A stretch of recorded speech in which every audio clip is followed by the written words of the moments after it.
एक बार एक आलसी व्यक्ति ने गौतम बुद्ध से कहा, मुनिवर, मैं बहुत आलसी हूँ जिसके कारण मैं अपने जीवन में जो करना चाहता हूँ वह नहीं कर पाता, इसलिए मुझे कोई रास्ता बताएं। बुद्ध ने उस आदमी से पूछा, क्या तुम मानते हो कि तुम आलसी हो? तो उस व्यक्ति ने बुद्ध से कहा, हाँ मुनिवर, सिर्फ मैं ही नहीं बल्कि मेरे पूरे गांव के लोग कहते हैं कि मैं आलसी हूँ। बुद्ध उस व्यक्ति से कहते हैं, लेकिन क्या आपके पास कोई सबूत है कि आप आलसी हैं? उस व्यक्ति ने उत्तर दिया, हाँ। तब गौतम बुद्ध उस व्यक्ति से पूछते हैं, क्या आपके पास इसका कोई सबूत है? वह व्यक्ति कहता है, मुनिवर, मैं जानता हूँ कि व्यायाम मेरे स्वास्थ्य के लिए अच्छा है, लेकिन मैं व्यायाम भी नहीं कर पाता क्योंकि मेरा आलस्य मुझे सुबह जल्दी उठने नहीं देता। बुद्ध ने कहा, लेकिन क्या तुम्हें पता है आलस्य क्या है?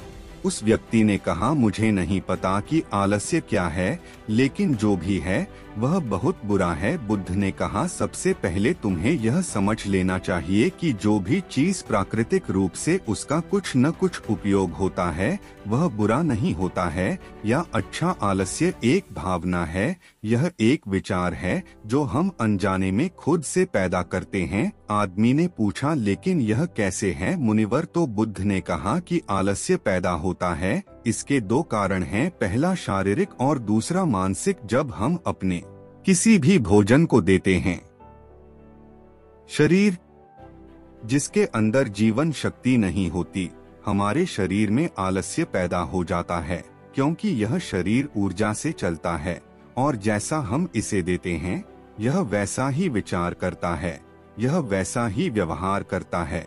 हमारे शरीर के अंदर आलस्य का एक और कारण गलत तरीके से बैठना है, गलत तरीके से सोना और गलत तरीके से चलना।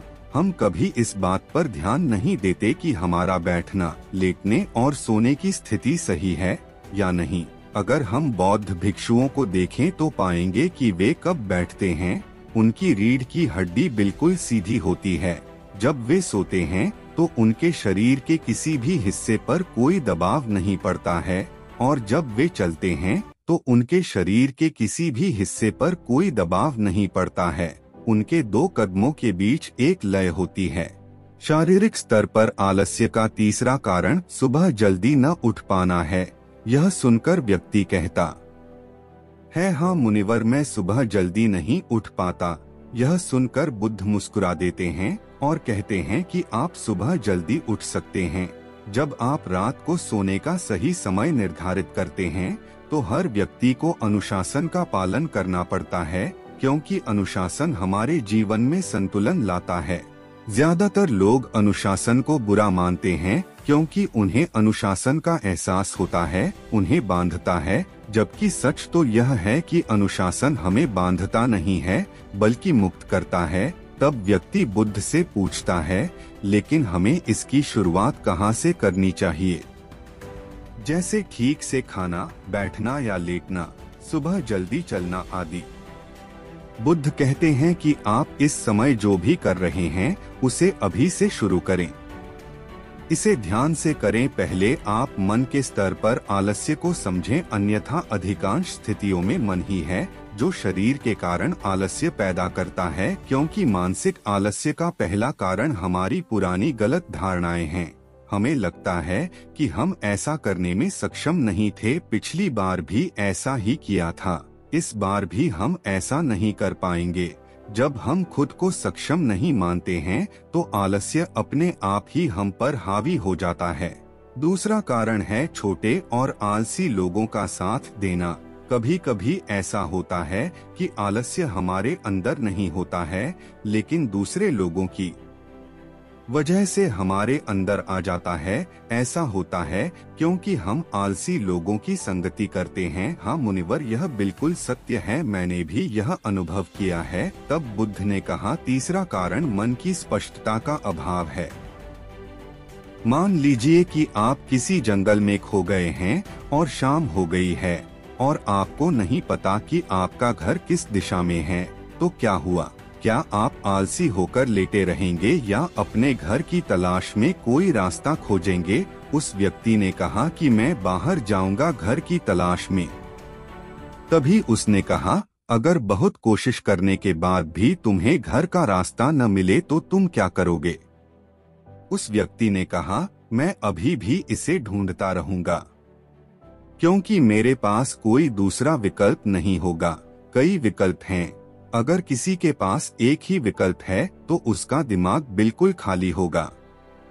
यदि आप व्यायाम नहीं कर पा रहे हैं तो इसका कारण आपके मन में स्पष्टता की कमी है, जिसका आपको भविष्य में सामना करना पड़ेगा। उन रोगों से होने वाली बीमारियां आपको दिखाई नहीं देती। आप उन बीमारियों से होने वाले दर्द को महसूस नहीं कर सकते। आगे गौतम बुद्ध ने कहा कि आलस्य का चौथा कारण यह है कि कोई भी काम करने में मन नहीं लगता।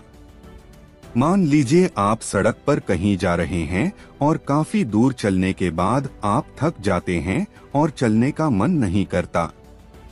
ऐसा तब हो रहा है जब आप किसी शेर को अपने पीछे भागते हुए देखते हैं।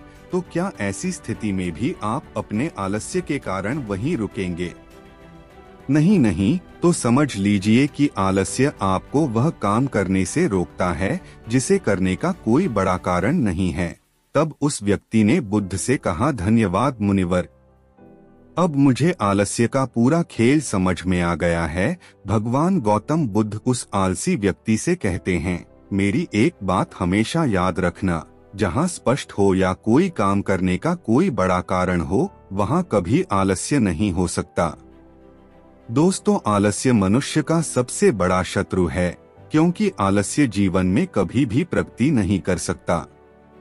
चलो, आलस्य मनुष्य को इतना निकम्मा बना देता है कि उसे परिश्रम से घृणा हो जाती है और वह सदैव आराम की अवस्था में ही रहना चाहता है। इसके लिए मेहनत के चश्मे की जरूरत होती है, जो आलसी व्यक्ति के पास नहीं होता। आलसी व्यक्ति को आलस्य दिन ब दिन अपनी चपेट में लेता जाता है, जिसके परिणामस्वरूप वह दिन ब दिन मेहनत से भागने लगता है।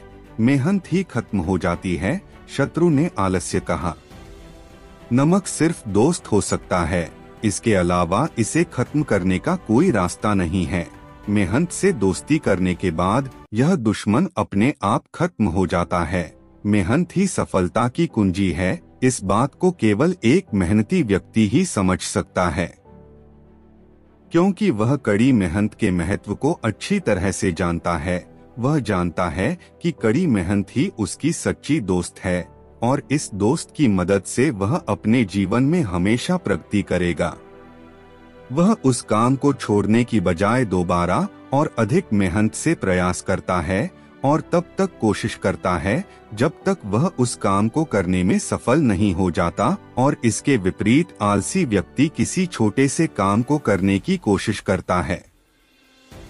इंसान को दूसरे लोगों की भी जरूरत होती है, क्योंकि वह आलस्य के जाल में इस तरह फंस चुका है कि उसे बस आराम की जरूरत है।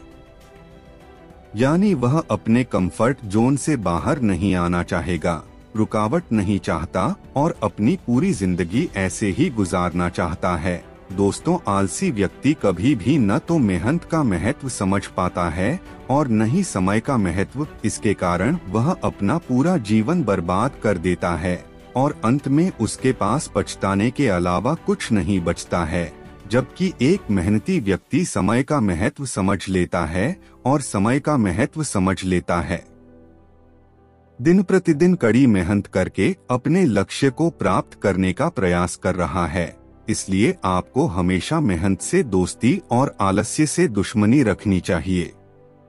दोस्तों, मुझे उम्मीद है कि आपको इस कहानी से बहुत कुछ सीखने को मिला होगा।